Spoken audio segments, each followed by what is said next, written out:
The idea that every human being is born with inherent dignity and equal rights lies at the very heart of international human rights law.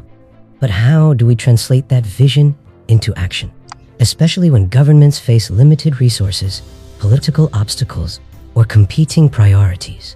Welcome back to City Education, your channel for education in all forms, shapes, and prizes. Since the horrors of World War II, the international community has developed a legal framework to protect both civil and political rights, like the right to vote or speak freely, and economic, social, and cultural rights like the right to food, housing, healthcare, and education. At the center of this framework lies the International Bill of Human Rights, a trio of powerful legal documents that have shaped global expectations for how states should treat their people. In this video, we'll explore what the International Bill of Human Rights is, what obligation it places on governments, and how the controversial idea of minimum core has sparked debate over how far obligations really go. The foundation of modern international human rights law is a collection of 3 documents known as the International Bill of Human Rights. Firstly, there is the Universal Declaration of Human Rights, UDHR, which was adopted in 1948, followed by the International Covenant on Civil and Political Rights, ICCPR, and finally, the International Covenant on Economic, Social, and Cultural Rights, ICESCR, both adopted in 1966. The UDHR is not a treaty, but it sets out a common standard for all people and all nations. It declares in no uncertain terms that everyone has the right to life, liberty, education, work, and participation in public life. The two covenants, on the other hand, give these principles the force of law. The ICCPR protects rights like freedom of speech, fair trial, and political participation.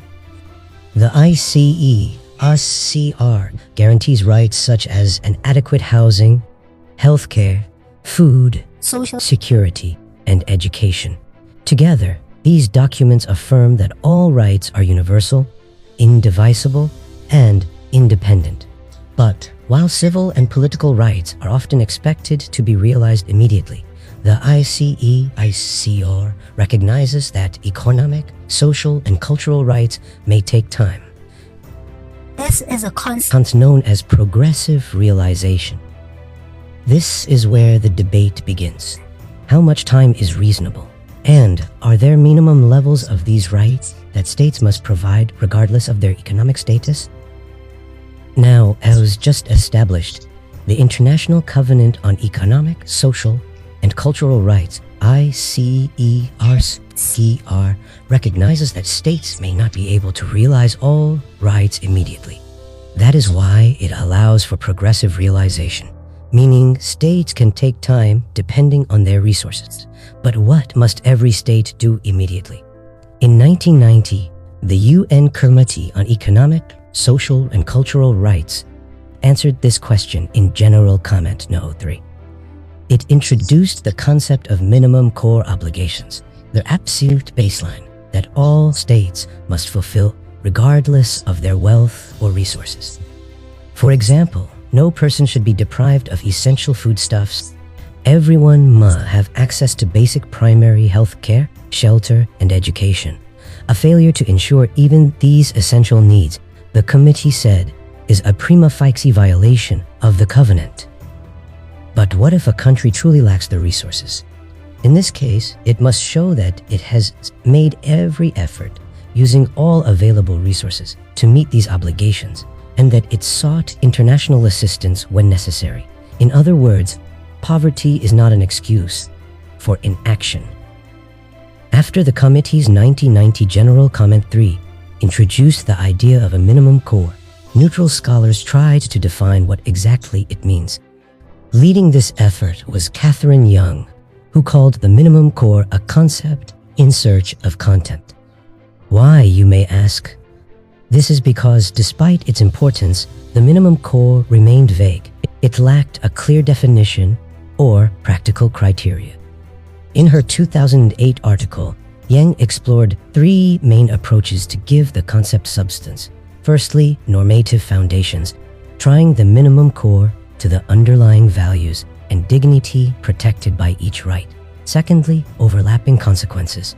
This is identifying common grounds across societies about what's essential for human well-being. Thirdly, obligation focus.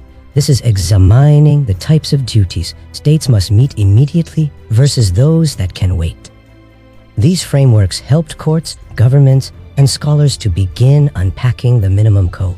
But even with these tools, Yang warned that the concept often remained elusive, inconsistent, and untested, especially when it comes to enforcement in real-life legal systems.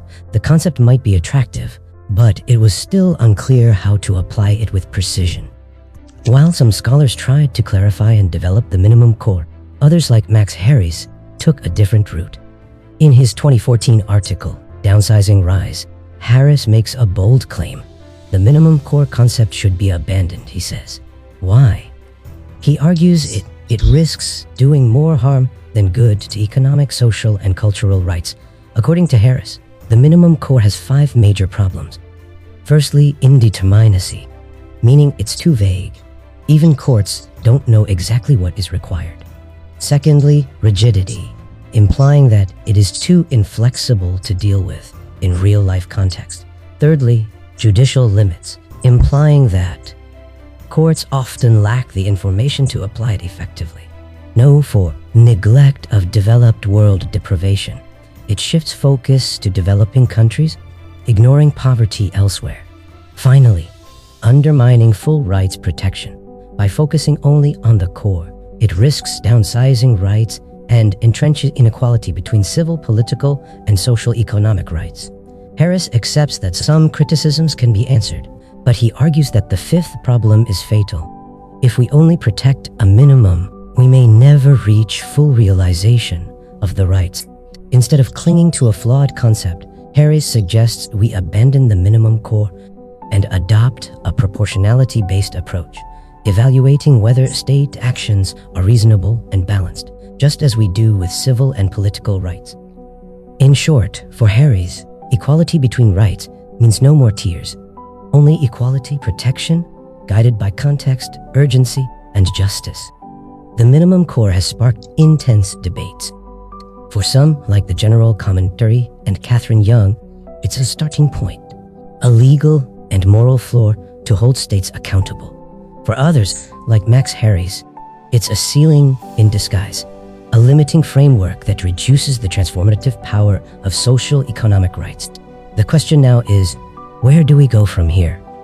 Do we reform the minimum core using indicators and benchmarks, as Yang suggests? Or do we abandon it in favor of the proportionality-based approach that treats all rights, civil, political, economic, social, and cultural, equally? This isn't just a legal debate.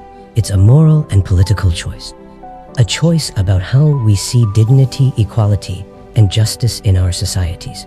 And a choice about whether social economic rights should be partially protected or fully realized. What do you think? Should the minimum core be reformed or abandoned? Leave your thoughts in the comments below. If you found this video helpful, don't forget to like, share, and subscribe to City Education for more content that explores justice and human rights in the changing world.